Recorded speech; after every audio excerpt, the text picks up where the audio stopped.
What's up? The Dead Suck 101 here. Today we're going to discuss stories. Now, the whole reason why I'm doing this is because a buddy of mine, Sgtdrfunk, made a video talking about favorite stories in media. You know, like, it doesn't have to be video games, it doesn't have to be movies, just favorite stories. And in that video, he wanted to know, what is everyone's favorite stories? What is everyone's favorite stories in like what did the writers do right in those stories to make it your favorite? And to be honest with you, I enjoy a good story, but a lot of times, like, very rarely I play a game and I'm like, yeah, I love this game story and I will forever remember it, because I forget details quickly. So when a story like really hooks me and I remember it months, even years later, I know like that is like it just resonated with me on a very high level. And yeah, so today I'm just gonna talk about my favorite stories. In the vlog, he was talking about what's your favorite story, and if you could make your own story, what would you write basically? And that one I still don't know, because I don't know what I'm looking for in a good story yet. Um, but I could talk about a couple games that I enjoy and my favorite stories.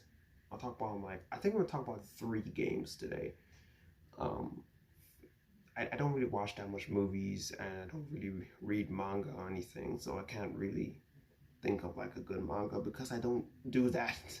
I watch some movies, yeah, but if I just very rarely I watch a movie and I like remember like the details of it, because I barely watch movies. I should get into that though. I should. I want to take it very seriously. Name that movie. Uh, I don't think you can. Actually, maybe you can, or maybe you can't. I need to stop procrastinating. Anyways, um, let's talk about my favorite stories. I'm gonna go with only 3, because if I can't pick just one, that's a lot. And the first one I'm picking is kind of cheating because it's 2 games in one, but I feel like playing the second game is essential. And those are the Cowhide games for the DS. Now, to me, the Cowhide games for the DS is the best visual novel, in my opinion. It's great. I love those games. Why do I love those games? Well, first, I'm just gonna start off with saying like the characters in those games are so dang likable, and it's so human.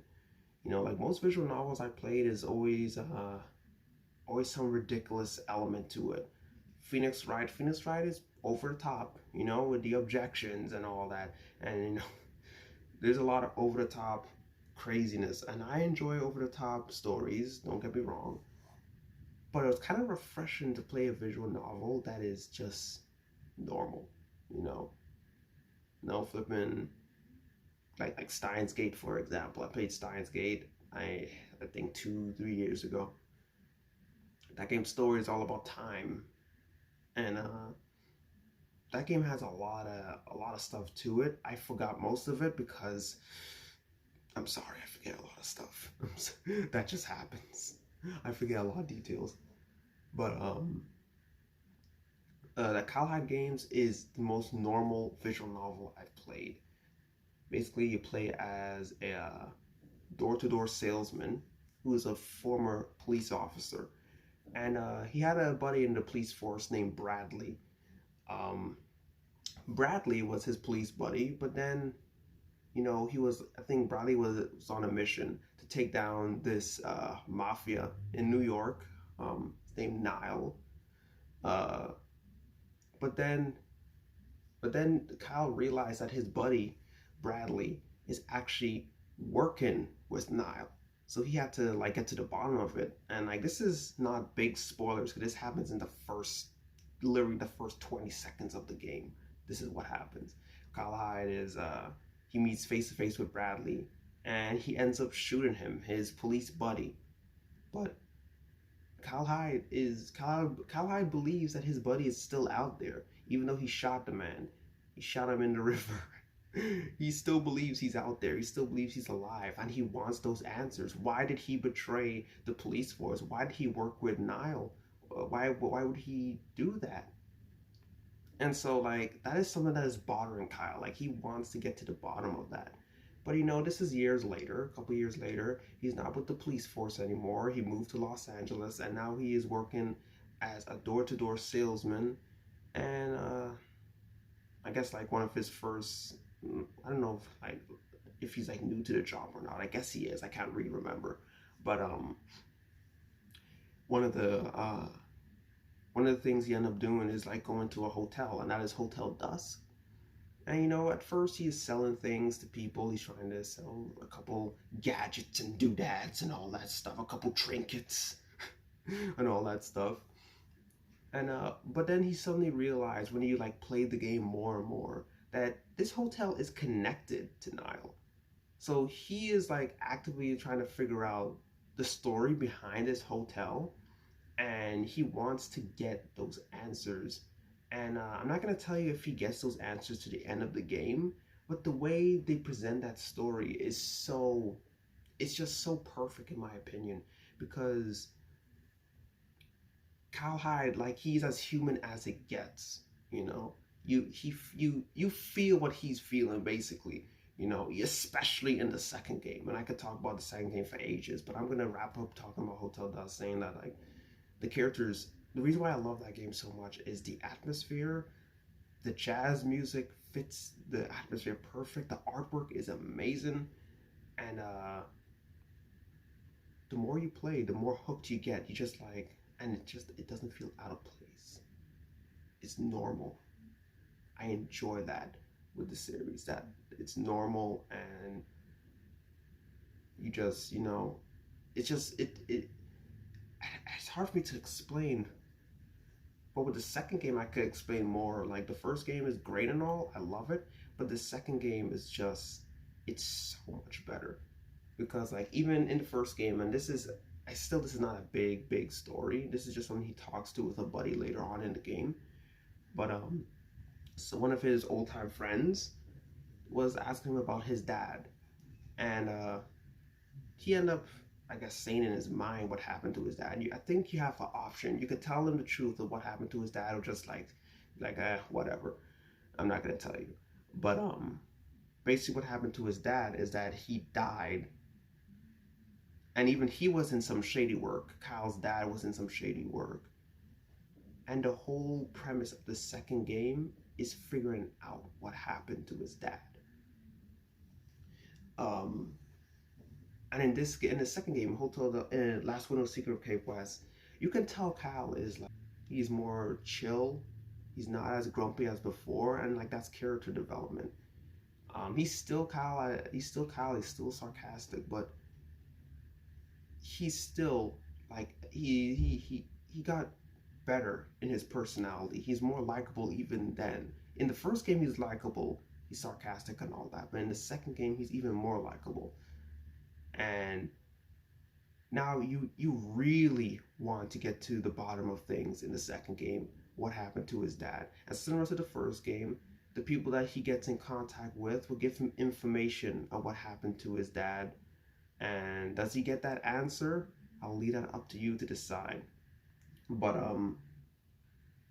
that's what makes the game so good to me, is that everyone in the game feels so human, and the music, and I love Hotel Dust music, but Last Window music is out of this freaking world. I always say like there's a lot of cutscenes where he's just sitting in his bed thinking about stuff, thinking about his dad, thinking about the moments he had when he was younger, and the music just amplifies that scene way more than it should, and it builds this perfect atmosphere. And the more you play, you just, again, I say this all the time, you want to see him succeed, you want to see him get those answers. And he's human. It's one of the most human games, the most human if that makes any sense, one of the most human games I've played, and most realistic. I should say. And like the tone of that game is not, it's not like super realistic to the point where it's like there's no sense of humor. You know, there's a lot of sense of humor. There's a lot of happy moments. There's a lot of sweet moments. And it's just, it's a story filled with love. And sadly, the company that made the game is is bankrupt nowadays. The name of the company is Sync, and that was their last game. But you can really tell, like they gave it their all for that last game. The last one of Secret Cape West is a great game. I highly recommend you get those games. But I don't think I really explained why. I think I did a little why I love that story. You know, it's realistic. It's funny, but it's not like over the top. You know, it's chill. The atmosphere is chill. It gets intense, and like you want to see him get those answers to what he's looking for. If he does and he doesn't, it doesn't matter. You just want to see you just want to see the outcome. You know, you want to see how this character ends up, and they're phenomenal games. But that's one of my favorite visual novels. My second favorite visual novel, not visual novel, favorite story is of course Final Fantasy VII. Huh? Surprise. Of course I'll say that. Of course I'll say that. You're talking to DeathSec. I am Final Fantasy VII. Half of my commentary is Final Fantasy VII. Half of the videos I talk about on this channel is FF7 related. It's crazy. But here's the thing. Even though I love that game's story, I don't think it's my favorite. I'm gonna lead off like another like I don't know if I'm just gonna say it. Final Fantasy VII is one of my second favorite stories, and like my third I'm gonna pick is Chrono Trigger, and I'll get into that. But I'm trying to be quick with. I'm right up to 12 minutes here. But the reason why I love Final Fantasy VII is again to do with the music. If I played Hotel Dusk and Last Window without its soundtrack, I don't think I would have been as attached to those characters, because the music creates an atmosphere. And I played in my Mega Man LP, I talk about atmosphere and how that's like one of the things I love the most in video games is atmosphere. When I forget a character, I will remember the atmosphere of the world and all that stuff, and it'll bring back memories. I will forget characters, I will forget plot points, but atmosphere I will never forget. That is something that's just, I need a good atmosphere in a game, or anything really. Then, like, if it's good, I will most likely remember it longer. But Final Fantasy VII nails the atmosphere for me. I like the steampunk, futuristic element of the game. I like that, because it's such a drastic change compared to what I was used to. The first Final Fantasy game I played was FF4 for the DS one, the FF4. The Steam DS one, you know, the polygon ones. That one was very hard, but that game, while it had futuristic elements, it was still very medieval, kind of, you know, countryside and all that stuff. So when I played FF7, that game's atmosphere was ridiculous.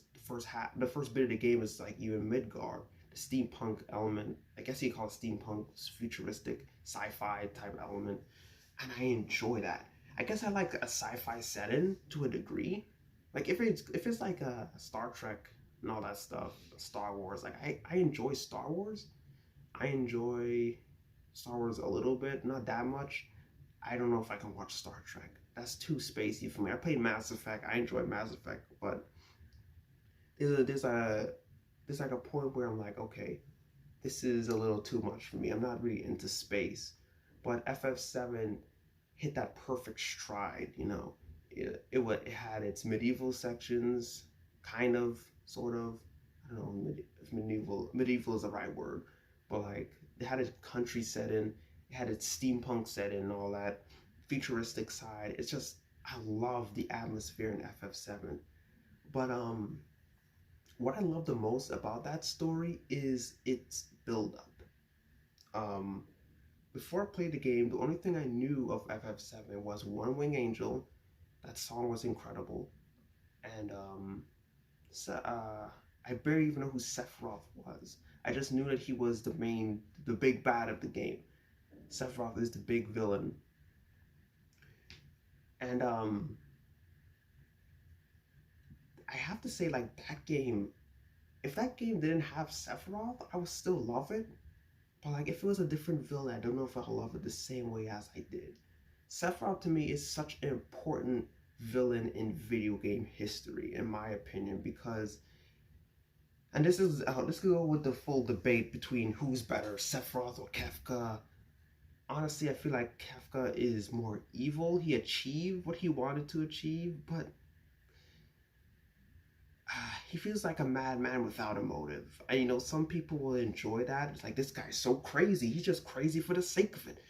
Sephiroth, like, they actually give that man a backstory. They actually give that man a reason, even though his reason is maybe insane. They gave him story on why he is the way that he is. And it's so interesting. I always got I love that part. Not like the Nibelheim section of FF7 and Crisis Core. It's so dang good. I love that part. Again, especially in Crisis Core.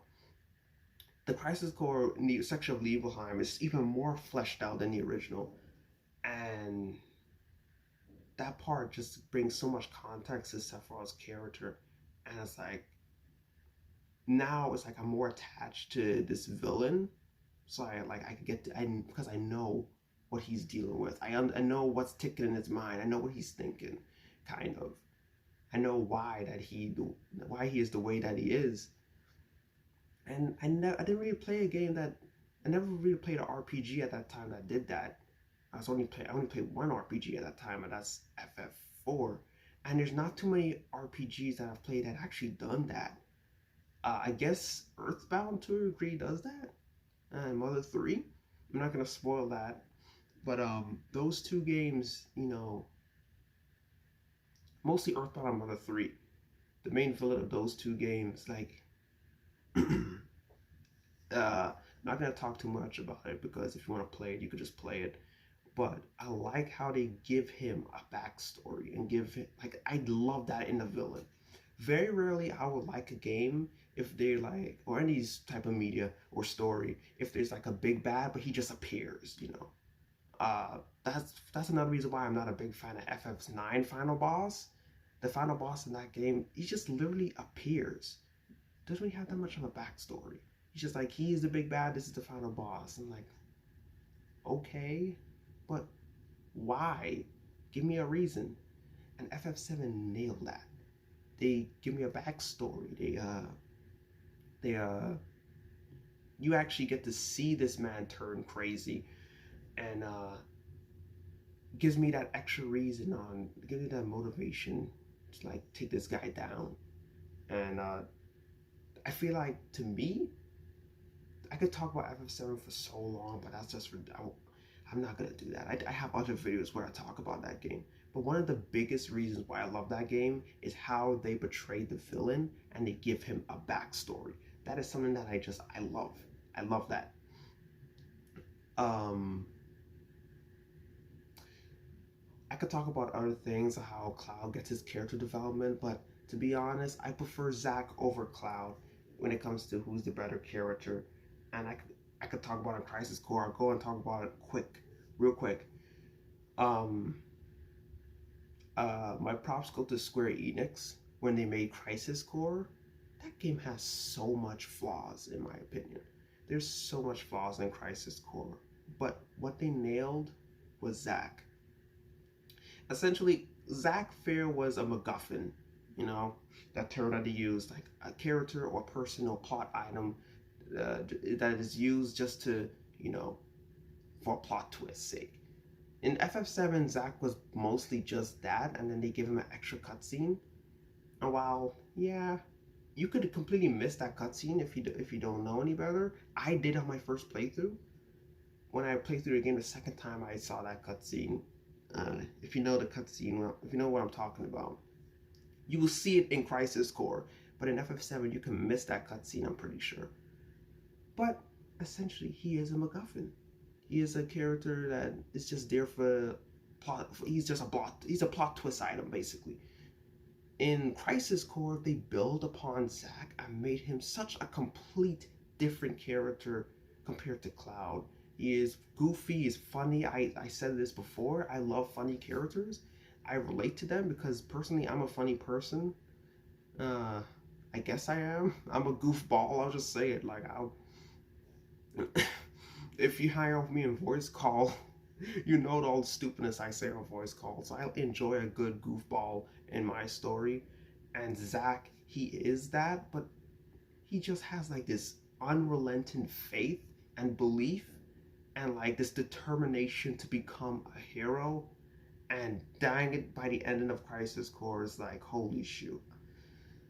I guess I could talk about since the game is out, but I'm not going to because I don't like spoiling anything for anyone. But the characters in FF7 is great. Aerith is amazing. Yes. Of course I like Tifa. Of course I do. What do you think I am? Why'd I got close to camera there? I'm gonna stop talking about Tifa now before I say something I'll regret. Okay? But Cloud, I like Cloud. I like his character development throughout the game. But back to my favorite thing about FF7 is its tone. My favorite thing about that story is it's Sephiroth mainly. I love that they give him backstory, and I love its atmosphere again. And that's to me one of my favorite things. If I want to create a good story, I need backstory I needed some type of lore behind the villain, and I want it to feel like unique. I want people to put effort into that villain, because if you just like have one cutscene talking about I'm evil because of this, I'm doing this because of that, and that's it. It's like, okay, but I want more, and that's why to me Sephiroth will forever be better than Kefka, because Kefka literally did that with him. Just like they give him like one or two short cutscenes, and it's implied that this happened to him, but you don't really delve deep into that. But yeah, that's why I love FF7 so much. Atmosphere, amazing. Music, amazing. But most importantly, the villain. I love the villain. I love his characters, of course. On my final game, Chrono Trigger. I have to put this on the list. I was debating to put Chrono Trigger or the Trail series, The Legend of Heroes, Trails in the Sky, Trails from Zero, Trails to Azure, Trails to Cold Steel, those games. Hopefully you're not getting that mixed up with the Trails of series, like Trails of Symphonia. Those are two different games. But the Trails in the Sky games I love, but I have to give the edge to Chrono Trigger. Now, when I say Final Fantasy VII is one of my favorite games ever, but I won't say it's the better story, I think of Chrono Trigger, because I don't know if I can pinpoint the flaws in FF7. I don't know if I can do that, but I know for a fact that I can when I talk about Chrono Trigger, I really can't think of any flaws. I can't. What did I say earlier? I said something like, I don't know if I could pinpoint the flaws in FF7. I know like there's something with that story that is not inherently right. Some things are confusing, some things is just like the delivery of certain things is not perfect. I can't really tell you what those like exact moments, but I know it's there. Like there's something in the story that's like, there's some parts in the story that I don't like, and I say, okay. But most of the story I enjoy.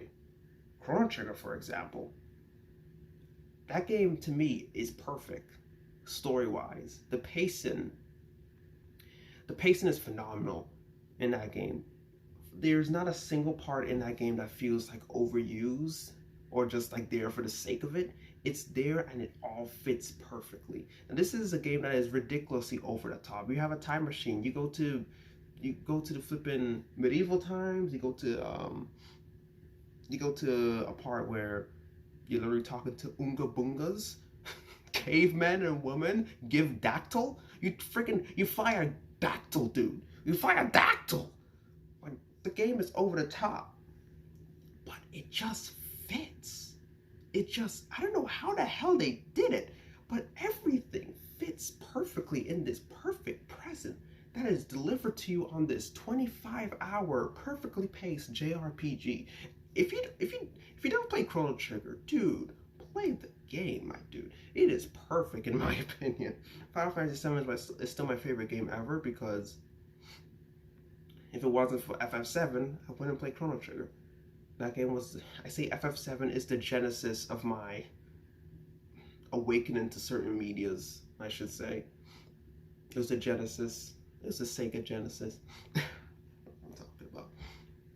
I don't want to get all pretentious here. Just talking about genesis and craziness like that. But FF7, if it wasn't for that game, I probably wouldn't be into music, which is why that game means so much to me. But I'm not talking about that. I'm talking about Chrono Trigger. When I first played Chrono Trigger, I couldn't get into it. I couldn't. It was too simple to me. Back then I had this stigma against sprite art games, which is so stupid.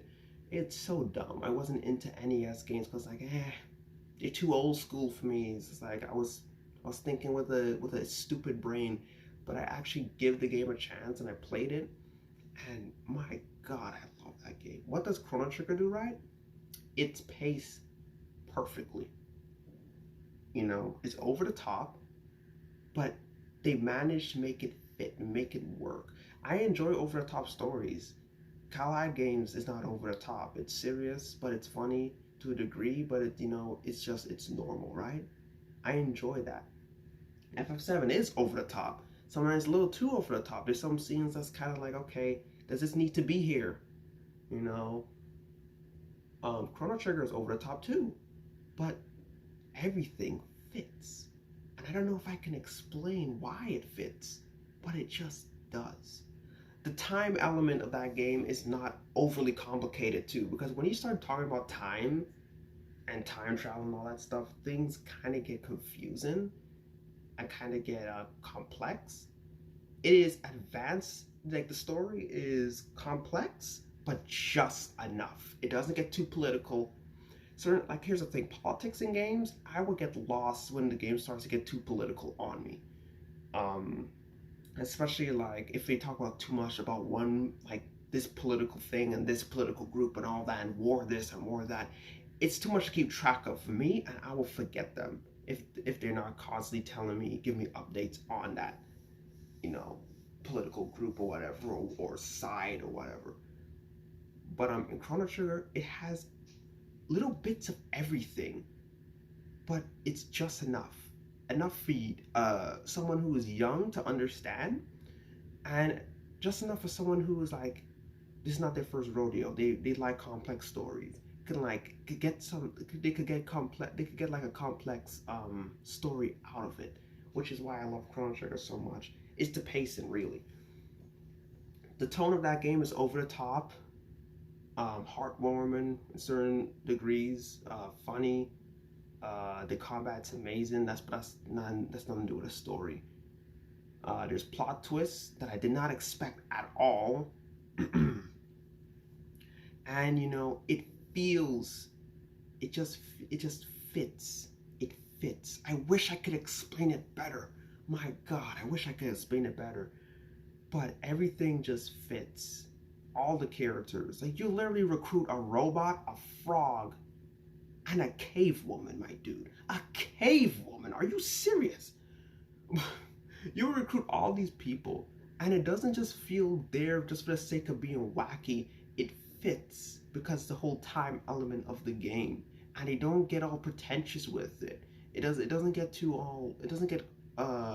overly complicated. It's like, this is how it is. This is how the world works. This is why this happened, and they just deliver it to you in perfect amounts. Doesn't feel too much there, doesn't feel too little there. It's just streamlined, and I love that about Chrono Trigger.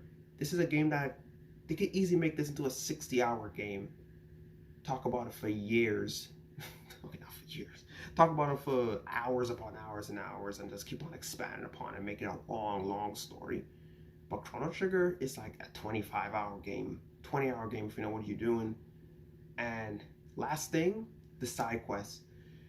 In other RPGs, side quests sometimes just feel like side quests. It doesn't feel essential. They're just there because you get something special for completion's sake if you do this. In Chrono Trigger, it is essential. I can't think of playing that game without doing the side quests. It builds upon every character perfectly.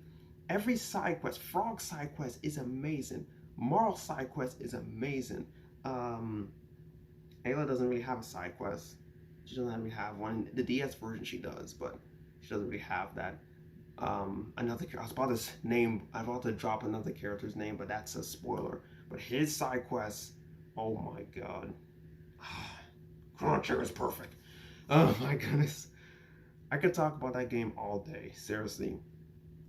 But like those, yeah, those are my 3 stories. To wrap it up, why do I love Kali games? It's normal. The atmosphere is great. You actually want to see this man succeed in his quest to get answers in both games, and it feels natural. You know, the progression is natural. Final Fantasy VII, why I love it? Atmosphere again, it's great. Characters are lovable, likable. There's some characters that's just there for the sake of it. There's a couple I could talk. Kate Sith is one of those. He has a plot twist, but I forgot about the plot twist because I just don't care about him, really. But the villain is great. I love the villain. I love Sephiroth and like his character development, and they give him character development. So there's that. Why is Chrono Trigger great? Everything in the game is over the top, but it fits. They managed to make it fit in a streamline, in a way that doesn't seem out of place. It is the story's complicated. If you want it, no, it's not complicated. It is streamlined, but like, what's the word I'm looking for? If you want, it has enough there that you can dissect for years without it being like this ridiculous political mess, or just being mysterious for the sake of being mysterious. It's streamlined, basically. The Chrono Trigger story is paced perfectly, and the over-the-topness fits. It lightning in a bottle type game. And it's a lot of heartwarming scenes, and the plot twist, it's shocking when it happens. But yeah, nah, I could talk about this for longer. Dang it, I wish I could just like sit down and chat about this for like a couple hours with somebody. Because even though I spent 33 minutes, I'm looking at the clock, 33 minutes talking about this, I still feel like I'm missing some details here. I feel like there's more to say, but I'll have to end this, or else I'll just be talking here forever and no one's gonna watch this video. But yeah, those are my 3 favorite stories in video games. Now if I had to make my own story, I have to think about that still. I'll probably do another vlog talking about my favorite story, but I have to think about that. I still don't know. But anyways, yeah, thanks for watching. It's good to do another one of these, and I need to drink some water because my throat is drier than a freaking desert. Yeah. All right, press this button. See you guys later.